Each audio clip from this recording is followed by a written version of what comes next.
الحمد لله المعروف من غير رؤية والخالق من غير منصبة خلق الخلائق بقدرته واستعبد الأرباب بعزته وصعد العظماء بجوده والصلاة والسلام والتحية والإكرام على البشير النذير السراج المنير حبيب إله العالمين أبي القاسم محمد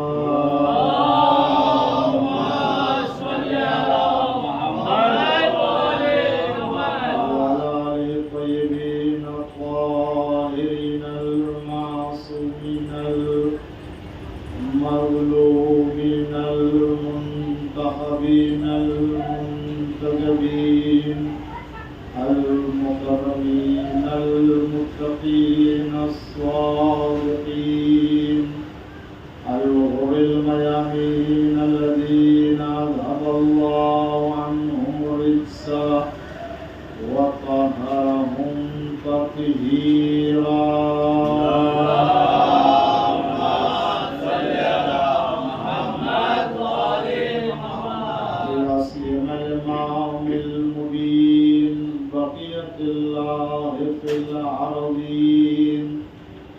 الحجة الثاني عشر والمهدي المنتظر عجل الله تعالى فرجه الشريف اللهم لعن أول ظالم ظلم حق محمد وآل محمد وآخر تابع له على ذلك اللهم لعن العصابة التي جاهدت الحسين وشايعت وبايعت وتابعت على قتله اللهم لعنهم جميعا أما بعد فقد قالت فاطمة الزهراء سلام الله عليها وفرض الله الإيمان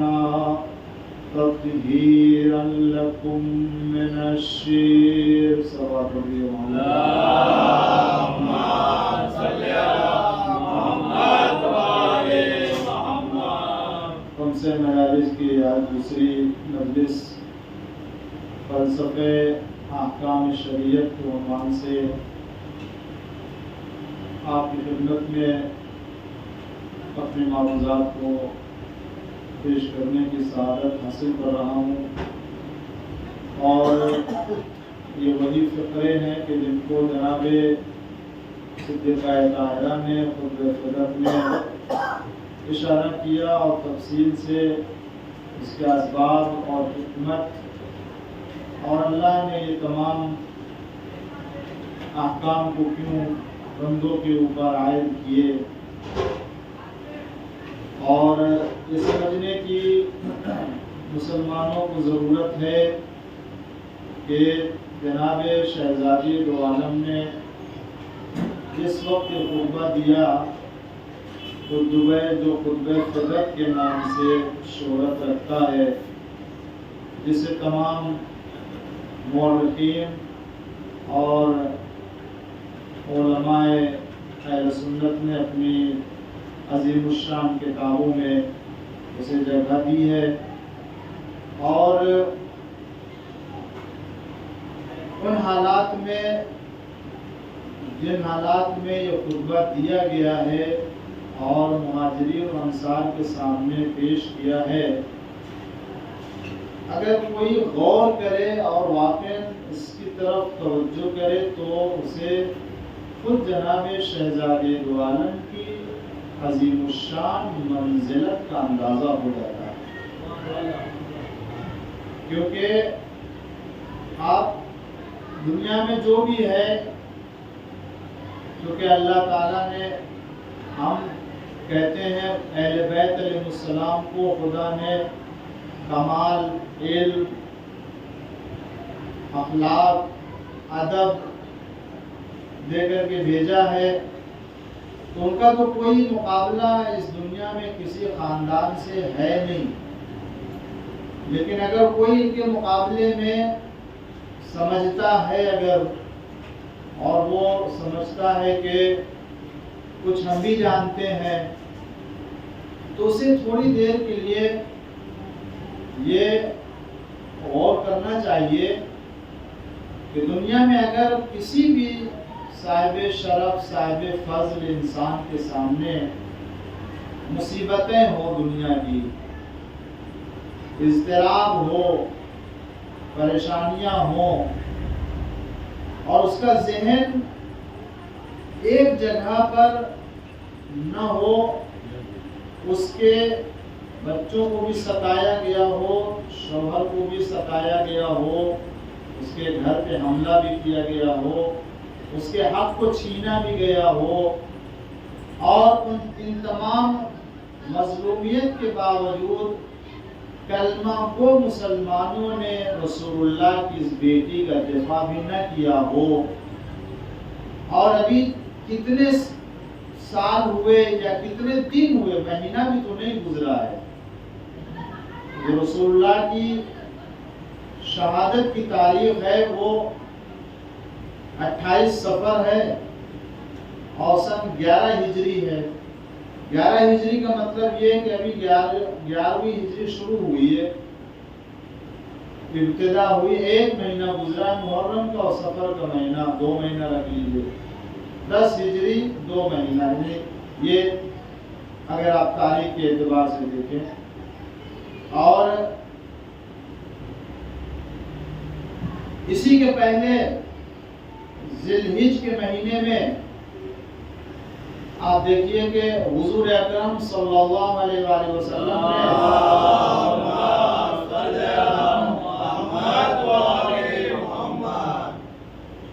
جو اعلان کیا ہے، وہ اس اعلان سے بہت زیادہ دن گزرا نہیں اور فاصلہ نہیں ہوا ہے. اور پیغمبر جب گئے، تو جب پیغمبر دنیا سے گئے ہیں تو خود جناب شہزادی دو عالم کی شہادت اور رسول اللہ کی شہادت کے درمیان کا جو فاصلہ ہے وہ 75 دن ایک روایت کے مطابق، اور دوسری روایت کے مطابق 90 دن 95 دن رکھ لیجیے. اس سے زیادہ کی روایت جو ہے وہ. تو ابھی مسلمانوں نے رسول اللہ کا احترام دیکھا اور پیغمبر اسلام نے کس قدر تاکید فرمائی. کیا یہ عام مسلمانوں کے سامنے سوچنے کی بات نہیں ہے؟ جو میری آواز پہنچ رہی ہے، جہاں تک جا رہی ہے، اور اس چینل کے ذریعے سے جو لوگ اسے سماعت کریں گے، کیونکہ اب تو باتیں یوٹیوب پہ آ گئی تو پھر وہ کہیں محدود نہیں رہتی ہے، تو پھر جو ہے وہ، اسی لیے جو بات میں عرض کر رہا ہوں وہ ایک ذمہ داری سے عرض کر رہا ہوں. اور اگر یہاں بھی کوئی سماعت کرے تو ذرا ٹھنڈے دل سے سوچے، اور بغیر کسی تعصب کے، بغیر کسی عناد و دشمنی کے، بالکل غیر جانبدار ہو کر کے جو بات میں یہ عرض کرنے جا رہا ہوں اس پر ذرا مسلمان غور کرے. واقعاً یہ بات 2 کر کے 4 والی بات ہے یا نہیں ہے، جس میں کسی طرح کی تعویل و توضیح یا اس میں کسی اور طرح کی باتوں کو شامل کرنا ممکن نہیں ہے. علماء اہل سنت نے، علماء اہل تشیع نے یہ بات لکھی ہے کہ جب حضور اکرم وضو فرماتے تھے تو صحابہ کا دستور تھا اور صحابہ اکرام یہ عمل انجام دیتے تھے کہ وضو کرتے وقت جو پانی چہرے سے گرتا تھا اور ہاتھ دھلنے میں جو پانی نیچے گرتا تھا، یہ صحابہ کرام دوڑ کے پانی کو اپنے ہاتھوں میں لے کے چہرے پہ ملتے تھے۔ یہ بات وہ ہے کہ جس کو سب نے لکھا ہے، آپ تاریخ اٹھا کے دیکھ لیجئے، اور مورخین کی تصریح ہے کہ حضور اکرم کے وضو کے وقت پانی گر رہا ہے تو یہ بدن پہ ملتے تھے ہاتھ میں لے کر کے۔ کیوں ملتے تھے؟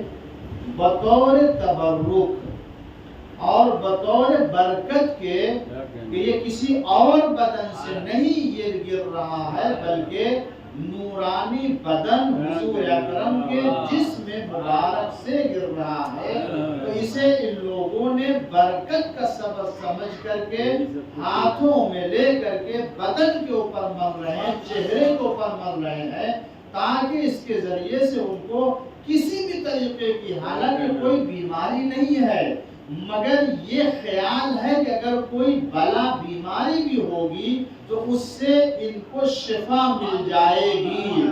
تو اگر رسول اللہ کے بدن مبارک سے ٹپکنے والا پانی اتنی برکت والا ہو سکتا ہے کہ مسلمان نہیں صحابہ کرام یہ عمل انجام دے، تو کم سے کم جو مسلمان سلف صالح کی سیرت کا حوالہ دیتا ہے اسے بدعت نہیں کہنا چاہیے۔ اور پھر اگر کوئی ایسی ہستی ہو جس کو رسول نے اپنے وجود کا ٹکڑا بتایا ہو تو وہ تو اور اس برکت کا حامل ہوگا جو رسول اللہ کے بدن مبارک کے برکت کا ہوگا۔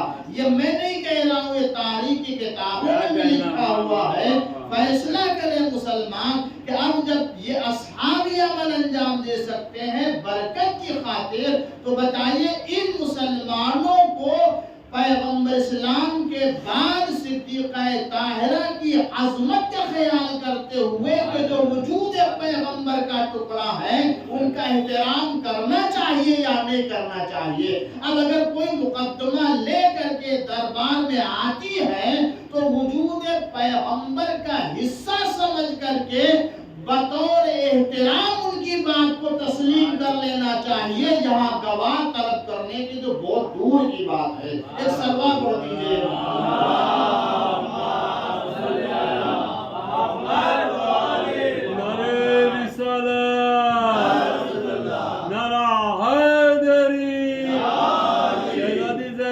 قاتلوں پر یہ بات واقعی مسلمانوں کے لیے غور کرنے کا مقام ہے یا نہیں ہے؟ یہ کوئی ایسی بات تو نہیں کہ جس میں ہم اپنے گھر سے کوئی چیز لے کے آ رہے ہوں یا ہم اپنے گھر کے عقیدے کو بیان کر رہے ہوں، جس کو اس کو دیکھ کر کے یا سن کے سمجھ کے جس سے مسلمان حساس ہوتا ہے، اور ہم جب کوئی بات کہتے ہیں تو نہیں سنتا ہے۔ بھئی یہ تو تاریخ میں ہے، یہ احترام مسلمانوں نے رسول اللہ کو دیا ہے۔ تو جب رسول اللہ کو یہ احترام دیا ہے اور ان کے بدن مبارک سے ٹپکنے والا پانی، تو بتائیے جس کے لیے پیغمبر نے فرمایا لحمہ لحمی حربہ حربی سلمہ سلم، ان کی جنگ میری جنگ، ان کی صلح میری صلح ہے، اور پھر ان کا خون میرا خون، ان کا گوشت میرا گوشت ہے، تو بتائیے وہی حکم ان کے لیے بھی ہوگا یا نہیں ہوگا؟ اسی لیے اللہ تعالیٰ کی عنایت سے اہل بیت علیہ السلام کے سامنے ہم جو عقیدت کے اظہار کرتے ہیں حضور اکرم کو ان تمام تاکید و سفارش کی بنیاد پر ہے کہ جسے مسلمانوں کو اس کے اوپر عمل کرنا چاہیے تھا۔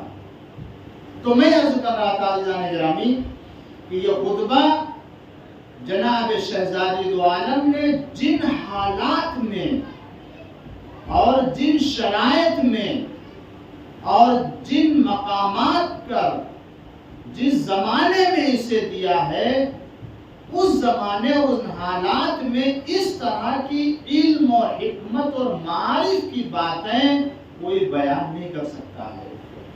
ہمارے اور آپ کے سامنے بھی کبھی مشکلات کا سامنا ہوتا ہے اور پریشانیاں آتی ہیں اور انسان ٹینشن میں ہوتا ہے. تو جب ٹینشن میں ہوتا ہے، میں نے بھی بڑے بڑے صاحبان علم و شرف کو دیکھا ہے کہ جھنجھلا جاتا ہے انسان اور فون بکنے لگتا ہے، صحیح باتیں بھی نہیں کرتا ہے اور عقل سے دور کی باتیں کرنا، بد اخلاقی پر اتر آتا ہے انسان ایسے موقع پر. جس کو اتنا ستایا گیا ہو اور وہ جب اتنی عظیم ہستی کی مالک ہو اور وہ جب آتی ہے مہاجرین و انصار کے سامنے بیان کرنے کے لیے، تو آپ دیکھیں پورا خطبہ فدا پڑھ لیجئے ابتدا سے لے کے آخر تک. کہیں پر بھی سیدہ نے خطبے میں نہ کسی بد اخلاقی کا مظاہرہ کیا ہے، نہ کسی شدت کا مظاہرہ کیا ہے، نہ غیر علمی کوئی باتیں کی ہیں، اور نہ ہی اپنے خاندان کے شرافت و کرامت سے ہٹ کر کے گفتگو کی ہے. ان کا پورا کلام انسان کی ہدایت کا ذریعہ بن جائے گا. ایک سوال پڑھ دیجئے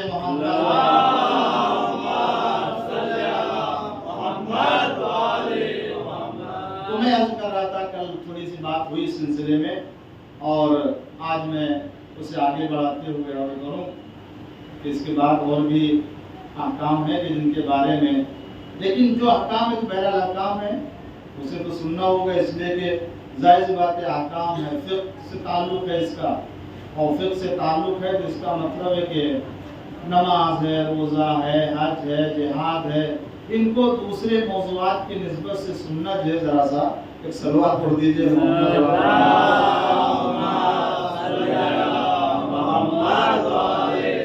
مگر یہ مجلسیں اور ایام اعضاء فاطمی کی جو نشستیں اور مجلسیں ہیں اس کی برکت ہے کہ ہم اسے بھی، کیونکہ جب آپ نے ایسے موقع پر شریعت کے احکام کا فلسفہ بیان کیا ہے تو حکمت تھی، اور ہم اب جب اس وقت بیان کریں گے تو یہ ایک سعادت ہوگی جسے ہمیں بیان بھی کرنا چاہیے اور آپ کو سننا بھی چاہیے. ایک صلوات پڑھ دیجئے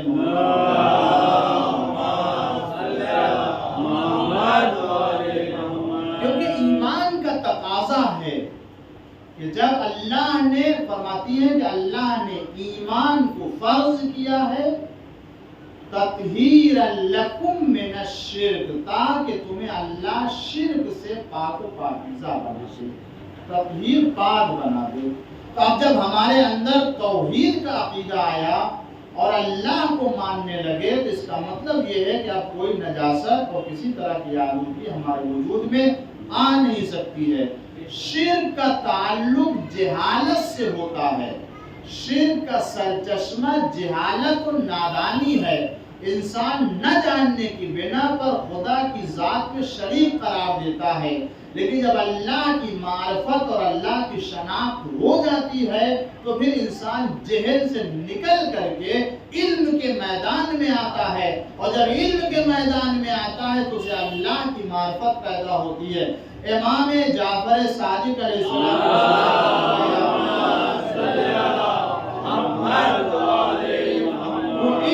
علم نہیں ہے جو علم انسان کو خدا تک نہ پہنچائے، وہ علم نہیں. سارے علوم کو امام نے چند چیزوں میں اسے محصور کر دیا، منحصر کر دیا ہے کہ اس سے ہٹ کے کوئی چیز نہیں ہے.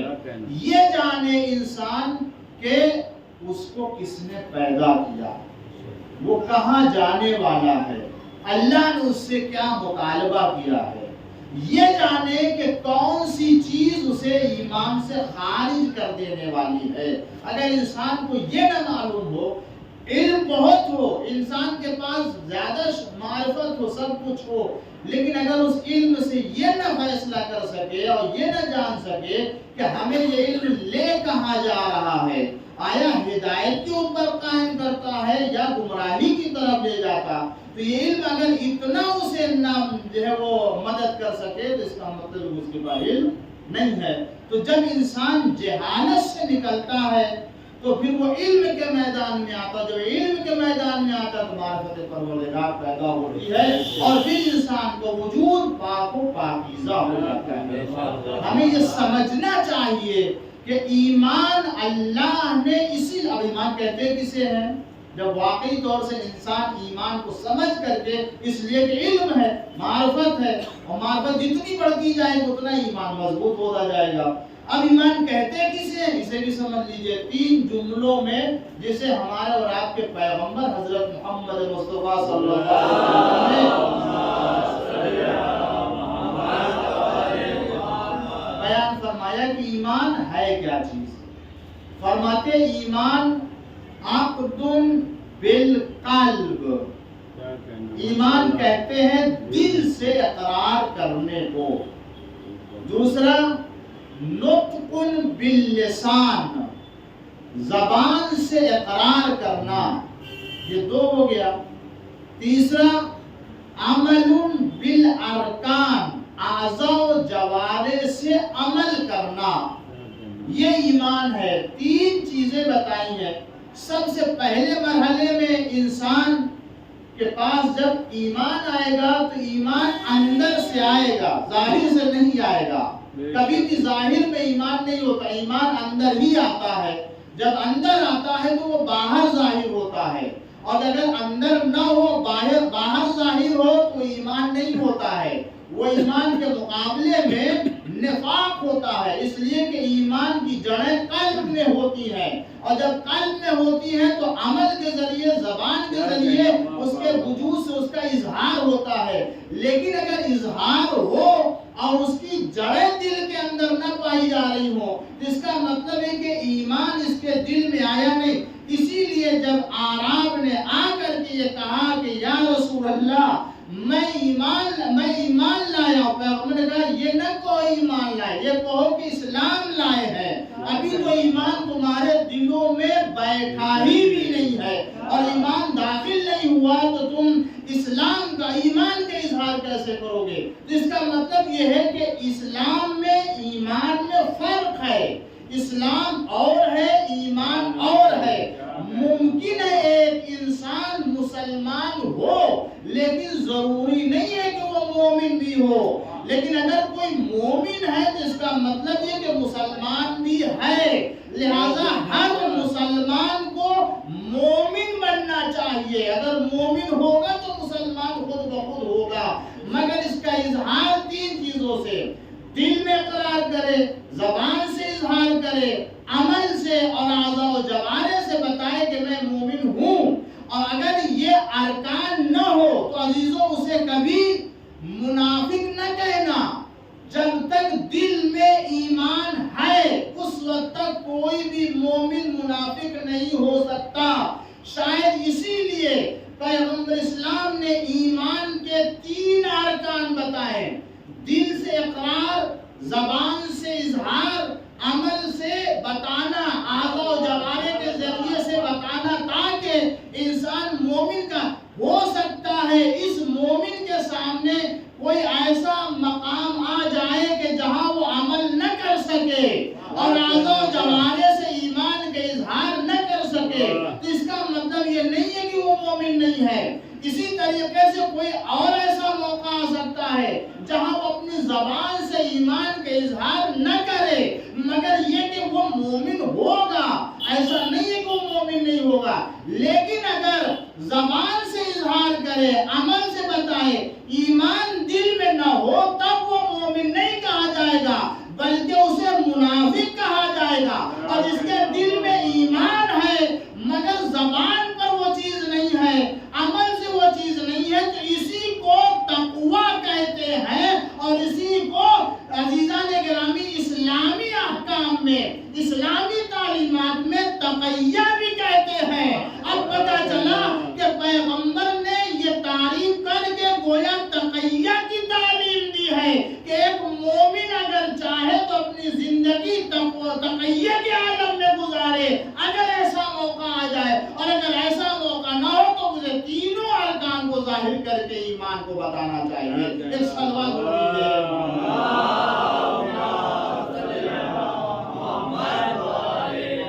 ایک اور صلوات پڑھ دیجیے۔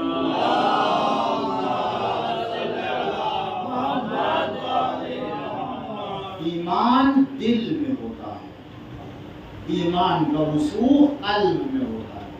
اس کے اثرات جب پیدا ہوتے ہیں، ایک خصوصیت یہ ایمان کہ جب انسان کے دل میں ایمان آ گیا تو ایمان کہتے ہیں اطمینان کو، ایمان کہتے ہیں سکون کو، ایمان کہتے ہیں یقین کو، ایمان کہتے ہیں اعتماد کو۔ تو جب اتنے صفات کا نام ایمان ہے تو آپ بتائیے کیا اس کے دل میں کبھی شبہ آ سکتا ہے؟ کبھی اس کے دل میں تردید پیدا ہو سکتی ہے؟ کبھی اس کے دل میں شک آ سکتا ہے؟ جب ایمان یقین کو کہتے ہیں، جب ایمان اعتماد کو کہتے ہیں تو کبھی بھی مومن کے دل میں شبہ پیدا نہیں ہوتا، نہ اللہ سے متعلق، نہ قیامت سے متعلق، اور نہ حساب و کتاب سے متعلق، نہ کتاب سے متعلق جو قرآن ہے، نہ ملائکہ سے متعلق کسی بھی طریقے کا، نہ دین سے متعلق، نہ دین کے احکام سے متعلق، نہ اپنے ایمان سے متعلق کسی بھی طریقے کا کوئی شبہ نہیں آتا۔ کب؟ جب انسان کے دل میں ایمان کی جڑیں پیوست ہوتی ہیں تو شک راستے نہیں بنا پاتی ہے۔ یہ ایمان کی خصوصیت عزیزان گرامی۔ لیکن اگر کوئی پیغمبر کے ساتھ ہو اور کہے میں پیغمبر پر ایمان لایا، پیغمبر پر ایمان رکھتا ہوں، اللہ پر ایمان رکھتا ہوں، قیامت پر ایمان رکھتا ہوں، قرآن پر ایمان رکھتا ہوں، مگر جب پیغمبر کوئی کام کرے اور کوئی عمل کرے اور پیغمبر کے عمل پہ اپنے شبہ کا اظہار کرے اور شک کا اظہار کرے کہ آج جتنا شک ہوا ہے اس کے پہلے کبھی شک نہیں ہوا تھا، اس کا مطلب یہ ہے کہ یہ وہ مومن ہے کہ جو ظاہر تو کر رہا ہے مگر دل میں اس کے ایمان کی جڑیں پیوستہ نہیں ہوئی ہے، اور جب دل میں نہیں ہے تو پھر شبہ اسی طریقے سے راستہ بناتا ہے۔ مومن وہ ہے کہ جو اللہ اور رسول کے ہر عمل کے سامنے تسلیم ہوتا ہے، شک کا اظہار نہیں کرتا۔ ایک صلوات پڑھ لیجیے۔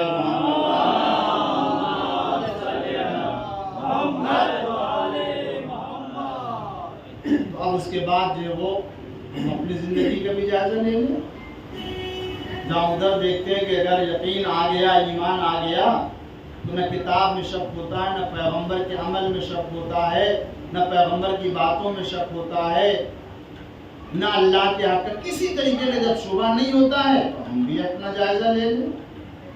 اگر ہمارے پاس ایمان ہے اور یقیناً ہے، ہمارے پاس یقیناً ایمان ہے، اب ایمان کے درجات ہے، وہ الگ مسئلہ ہے کہ کوئی کتنے درجے کے اوپر فائز ہے اور کوئی 10ویں پر، کوئی 9ویں پر، یہ بھی اللہ کی شان ہے۔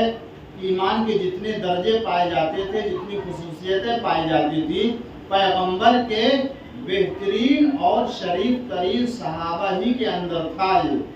وہ جتنے بھی مراتب ہیں نا ایمان کے، وہ بھی انہی کے اندر۔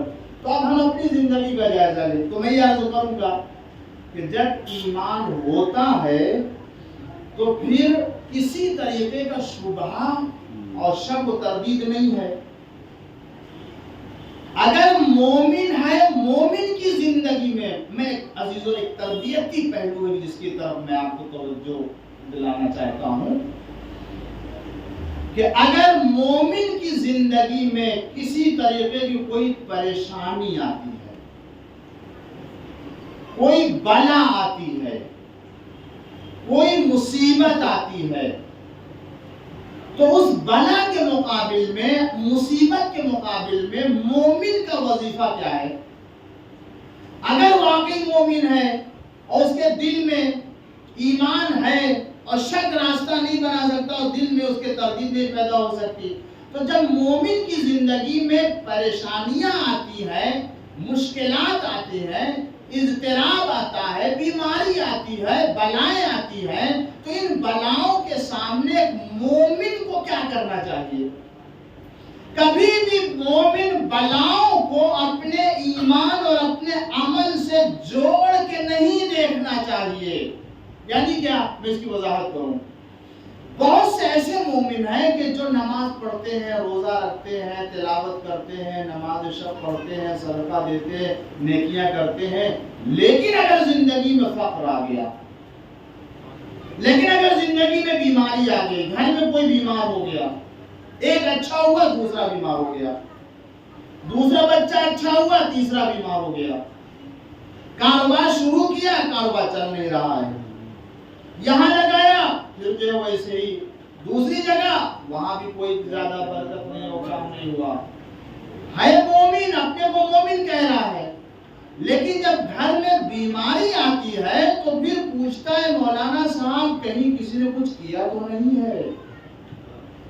اب آپ دیکھیے، اگر مومن ہے اور اپنے دل میں واقعی ایمان رکھتا ہے تو ایمان کے بعد جب کسی طریقے کا کوئی شبہ دل میں اور شک اس کے راستہ نہیں بنا سکتا، تو اگر مومن کی زندگی میں کوئی پریشانی، کوئی بلا آتی ہے تو وہ مومن کبھی بھی اپنی نمازوں کے مقابل میں بلاؤں کو نہیں دیکھتا ہے، اس لیے کہ یہ مومن وہ ہے جس کو اللہ نے ایک درجہ دیا ہے، تو اس کے درجے کے اظہار کے لیے اللہ اس کو بلاؤں میں گرفتار کرتا ہے۔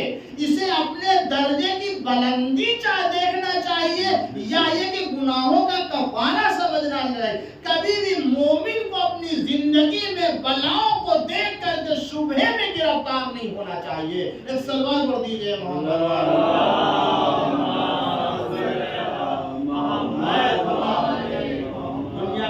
دنیا میں بہت سے ایسے لوگ ہیں، کہیں اور جانے کی ضرورت نہیں ہے جانے کے رہی ابھی ایک 8-10 دن، بہت زیادہ 20 دن 15-20 دن پہلے کی بات ہے،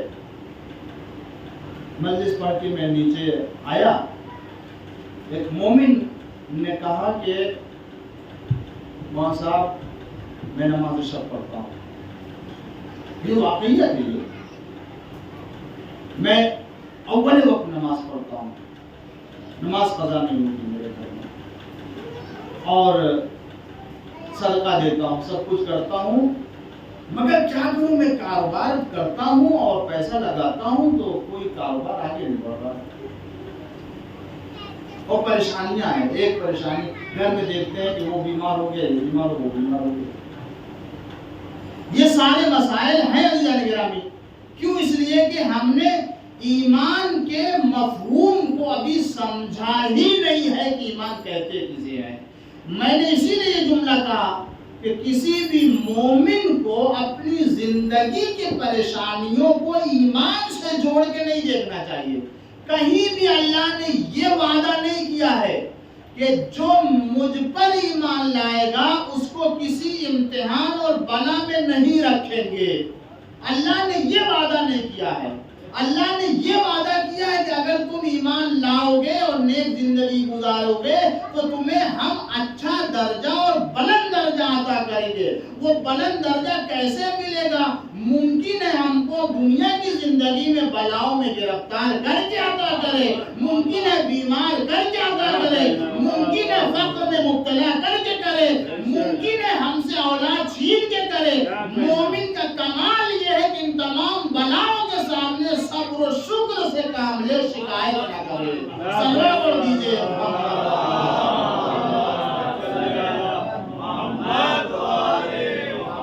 ایک اور صلوات پڑھ دیجئے۔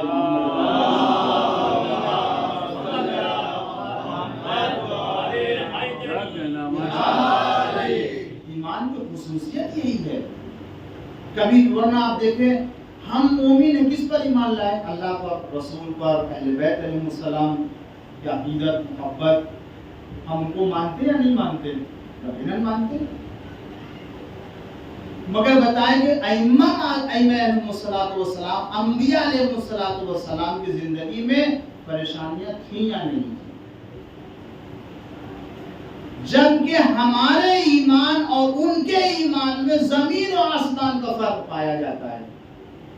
ارے جس سے ہم اپنی بیماری کی شفا طلب کر رہے ہیں، جس سے ہم اپنی پریشانیوں کا حل ڈھونڈ رہے ہیں، اللہ نے ان کو بھی بلاؤں میں اور امتحان میں، آزمائش میں قرار دیا ہے، ان کو بھی قرار دیا۔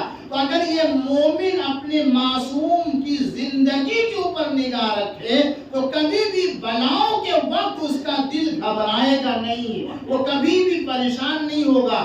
مسئلہ یہ ہے کہ ہم عمل کر کے یہ سمجھتے ہیں کہ بس دنیا میں اللہ ہمیں ہر طرح کی راحت دے دے۔ مومن کے لیے اللہ نے دنیا میں راحت رکھی ہی نہیں ہے، مومن کے لیے راحت اور یہ راحت کو ڈھونڈ رہا ہے۔ ایک شخص تھا کہ حضور اکرم صلی اللہ علیہ وسلم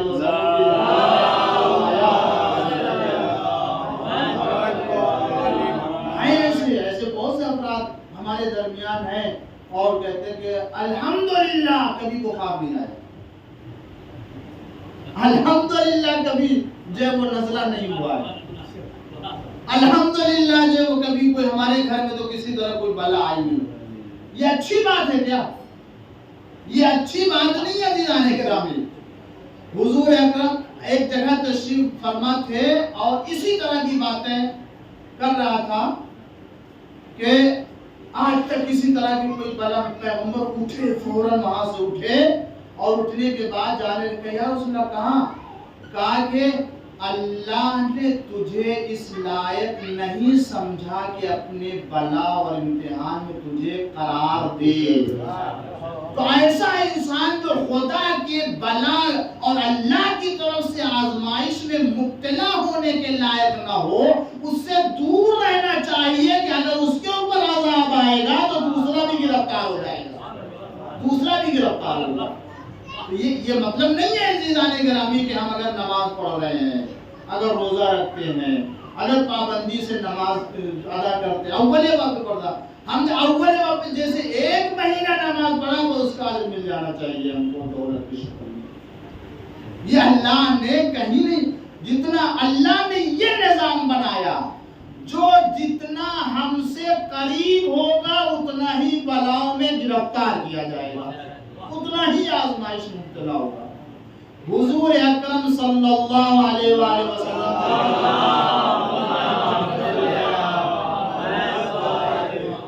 پیغمبر سے بڑھ کر کے کوئی نہیں ہے، انبیاء میں، اولیاء میں، ملائکہ میں، خدا میں کوئی نہیں۔ اس کا خدا کے نزدیک سب سے زیادہ جو ہے، جو قرب اللہ تعالیٰ نے قرب کے جو مقام رکھا ہے، اس مقام سے سب سے زیادہ اگر کوئی قریب ہے تو کون؟ حضور اکرم کی ذات گرامی صلی اللہ علیہ وآلہ وسلم۔ تو جب وہ سب سے زیادہ قریب ہے، اس کا مطلب ہے کہ ان کو سب سے زیادہ بلاؤں میں گرفتار کیا گیا۔ اسی لیے پیغمبر نے فرمایا جتنا مجھے ستایا گیا ہے اس کے پہلے کسی نبی کو نہیں ستایا۔ اسی طرح اشارہ ہے کہ پیغمبر کو بلاؤں میں اور پیغمبر کو، تو عزیزان گرامی جناب سید عالم فرماتی ہے کہ ایمان کو اللہ نے فرض کیا تطہیرا لکم من الشرک، تاکہ تمہیں شرک سے پاک بنا سکے۔ ایمان لانے کی خصوصیت یہ ہے کہ انسان ہر آلودگی سے، ہر رجس سے اور ہر طرح کی گندگی سے پھر وہ پاک اپنے اندر کسی طرح کی کوئی خباثت نہ رکھے، اگر آئے تو توبہ کے ذریعے سے اسے دور کر دے۔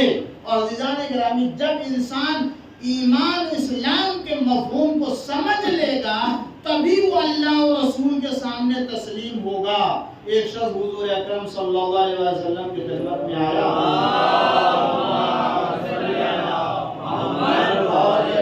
آنے کے بعد اس نے کہا کہ یا رسول اللہ، میں آپ پر ایمان لانا چاہتا ہوں، آپ کے اللہ کو ماننا چاہتا ہوں، آپ کے ہاتھ پر بیعت کرنا چاہتا ہوں۔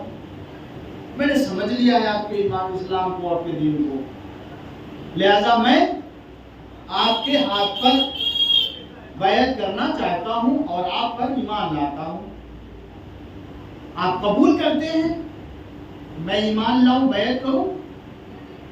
تو پیغمبر نے فرمایا ایک شرط سے میں تمہارے بیعت کو قبول کروں گا، ایک شرط سے۔ وہ بھی گھبرا گیا کہ میں تو تسلیم ہونے کے لیے آیا تھا، وہ کون سی شرط ہے نہیں معلوم کیسی شرط ہے۔ پیغمبر نے فرمایا ٹھیک ہے، کیا شرط ہے کہا بتائیے۔ پیغمبر نے فرمایا میں اس بات پر تمہارے ایمان اسلام کو قبول کروں گا کہ پہلے تم جاؤ میں حکم دوں گا، جاؤ تم اپنے باپ کو قتل کرو، اس کے بعد آ کے بیعت کرو۔ وہ آیا تھا بیعت کرنے کے لیے۔ اب جب پیغمبر نے فرمایا باپ کو قتل، کیا اسلام لانے کا مطلب یہ ہوتا ہے کہ باپ کو قتل کر دوں؟ پلٹا، وہ پیچھے واپس جانے کے لیے پلٹا، لیکن پتہ نہیں اس کے دماغ میں پھر بات آئی، سمجھ گیا ایمان کا مطلب کیا ہوتا ہے، اسلام کا مطلب کیا ہوگا۔ میں نے جب اللہ کے رسول کو اللہ کا رسول مان لیا ہے اور اس کے سامنے جب تسلیم ہونا چاہتے ہیں اور اس کی بیعت کرنے جا رہے ہیں، تو بیعت کا مطلب کیا ہوتا ہے، تسلیم ہونے کا مطلب کیا ہوتا ہے۔ جب یہ سمجھ لیا تو پلٹا، فوراً دوبارہ آیا، کہنے لگا یا رسول اللہ میں تیار ہوں، آپ حکم دیجئے اور میں اپنے باپ کو قتل کرنے کے لیے تیار ہوں، اور اس کے بعد آپ کے ہاتھوں پر آ کے بیعت کروں گا۔ جیسے اس نے یہ آمادگی ظاہر کی کہ میں اپنے باپ کو قتل کرنے کے لیے تیار ہوں، پیغمبر نے فرمایا نہیں، میں تیرے اس ایمان کی حقیقت کو پہچاننا چاہتا تھا کہ آیا واقعی تو ایمان کو جانتا ہے یا نہیں جانتا ہے۔ اب جب میں نے کہا کہ باپ کو قتل کرے گا یا نہیں میرے حکم سے، اور جب تو نے یہ سمجھ لیا کہ نبی کا حکم ہے، نبی کے حکم کو ٹالا نہیں جا سکتا ہے، تو میں سمجھ گیا کہ تو ایمان کو سمجھتا ہے، اس لیے آؤ بیعت کرو، میں تمہارے باپ کو قتل کرنے کا حکم نہیں دوں گا۔ عزیزوں اور دوستو، جب تک اس معنی میں کوئی ایمان نہیں رکھے گا، نہ وہ اللہ پر ایمان لانے والا مانا جائے گا، نہ رسول پر ایمان لانے والا مانا جائے گا۔ اب یاد رکھیے، جہاں جہاں یہ خصوصیت پائی جاتی ہو کہ وہ اپنے نفس کو قتل کرنے اور اپنے خواہش کو کچلنے کے لیے تیار ہے، اللہ اور رسول کے حکم کے سامنے وہ سمجھ لو وہ مومن ہے۔ اور اگر اللہ اور رسول کے حکم کے سامنے اپنی خواہش کو نہیں کچل سکتا، تو جب اپنی خواہش کو نہیں کچل سکتا تو اللہ اور رسول کی بات کو تسلیم کیسے کرے گا؟ ایک سلوہ پڑھ دیجئے۔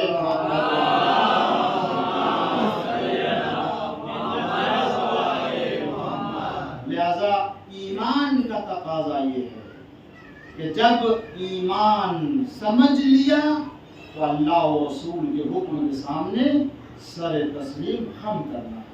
اب ہماری کوئی اپنی رائے نہیں ہے، ہمارا اپنا کوئی نظریہ نہیں ہے، اور اللہ و رسول کے سامنے نہ ہماری کوئی اپنی پسند ہے۔ جو پسند ہے وہ اللہ کی پسند ہے، جو رائے ہے وہ اللہ کی رائے ہے، جو نظریہ ہے وہ رسول کا نظریہ ہے۔ اسی لیے مسلمانوں کو اللہ کے رسول نے ہدایت کرتے ہوئے انہیں بتایا کہ دیکھو، اگر قرآن نے بھی اس کی طرف توجہ دلائی، اللہ اور اس کا رسول جب فیصلہ کر دے تو پھر کسی بھی مومن کو ان کے امر میں کسی طرح کو کوئی اختیار نہیں رہ جاتا ہے۔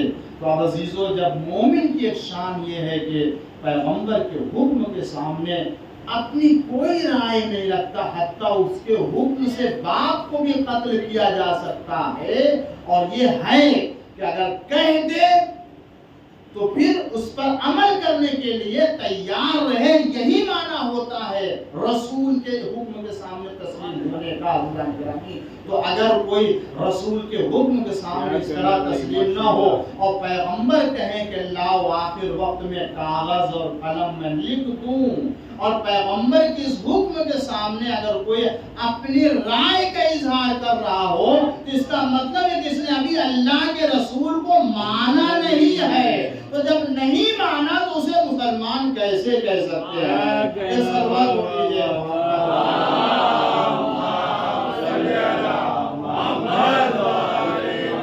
الحمدللہ، یہی ایمان اور یہی تقاضے ایمان کے خدا کا کرم و شکر ہے کہ اس نے ہم لوگوں کے اندر خدا اور رسول اہل بیت کے حکم کے سامنے رکھا ہے۔ آج ہم اپنی جان قربان کرتے ہیں، کیوں؟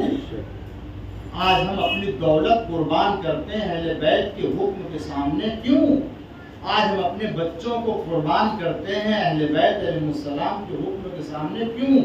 اس لیے کہ اللہ نے ان کو مفترض الطاعت قرار دیا ہے، ان کی اطاعت کو فرض قرار دیا ہے اور ان کے حکم کی اطاعت کرنے کو واجب قرار دیا ہے. اس لیے اور اسی لیے ہم اپنے مجلسوں میں اور اپنے محفلوں میں کسی بھی طریقے کا جو اہتمام کرتے ہیں وہ ان کی منشا کے مطابق کرتے ہیں. ہم خوشی مناتے ہیں تو غم مناتے ہیں تو اسی لیے امام باقر علیہ السلام نے فرمایا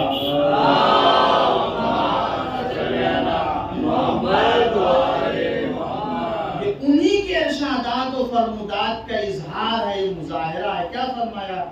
اگر ہم اہل بیت کے اوپر ڈھائے جانے والے مظالم سے ہمارے چاہنے والے یا کوئی بھی اگر ہم اہل بیت کے اوپر جو مظالم ہوئے اگر ان کے بارے میں معلومات نہ رکھے اور نہ حاصل کرے تو ظلم کرنے والوں کے ساتھ کہا جائے گا، ظلم کرنے والوں کے ساتھ.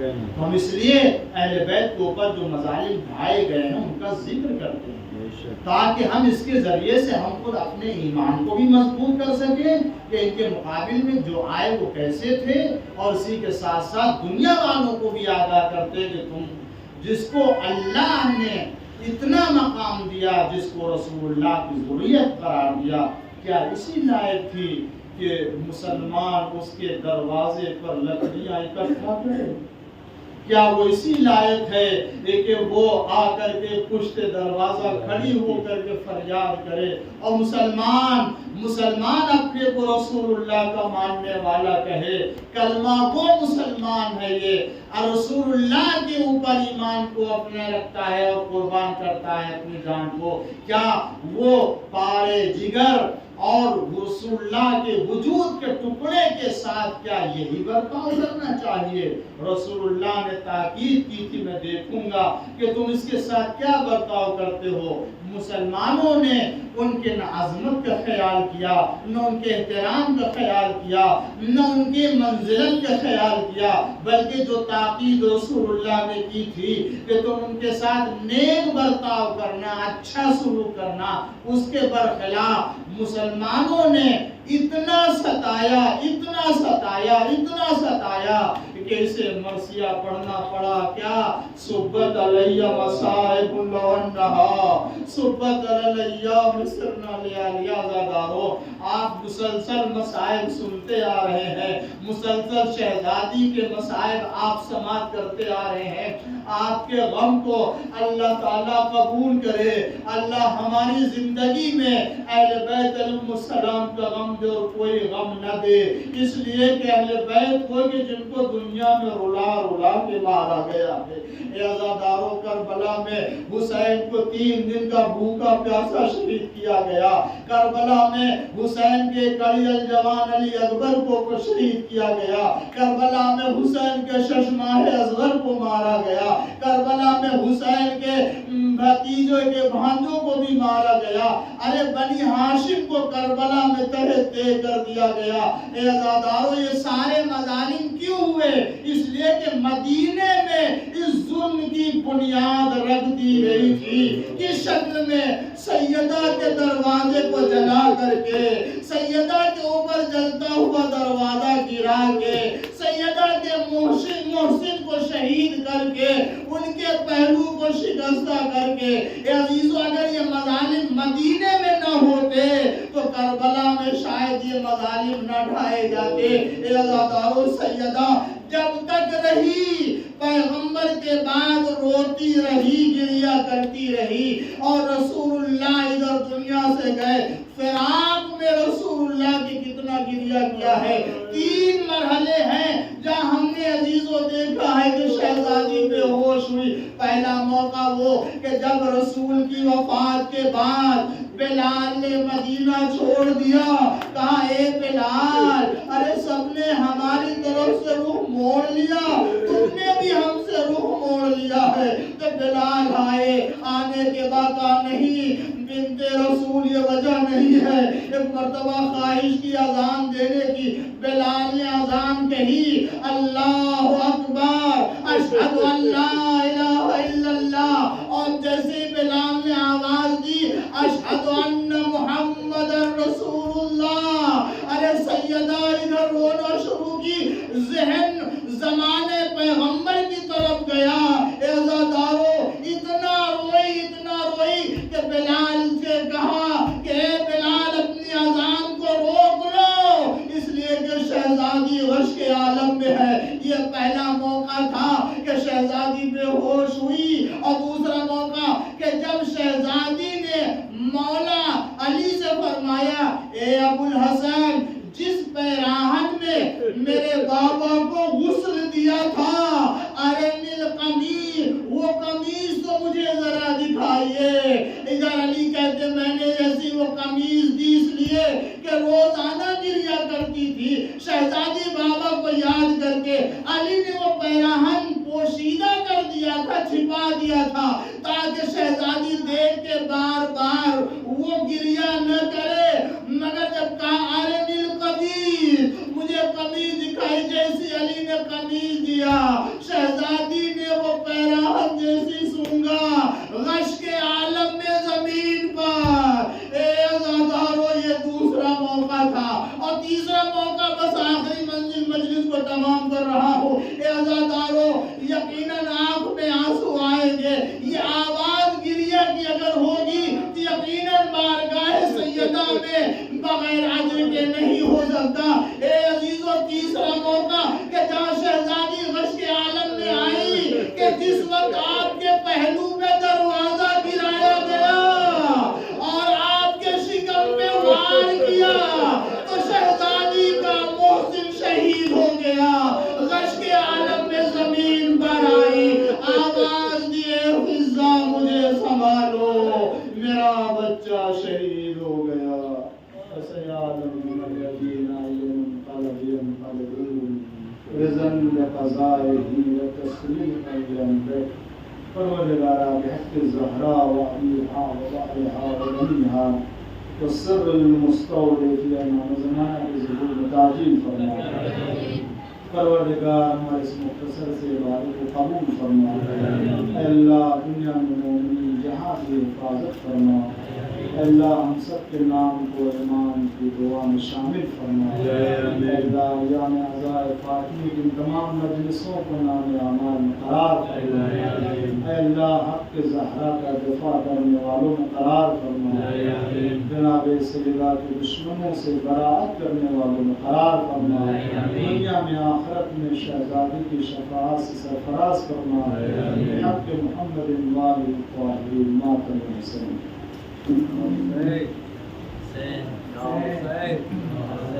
یا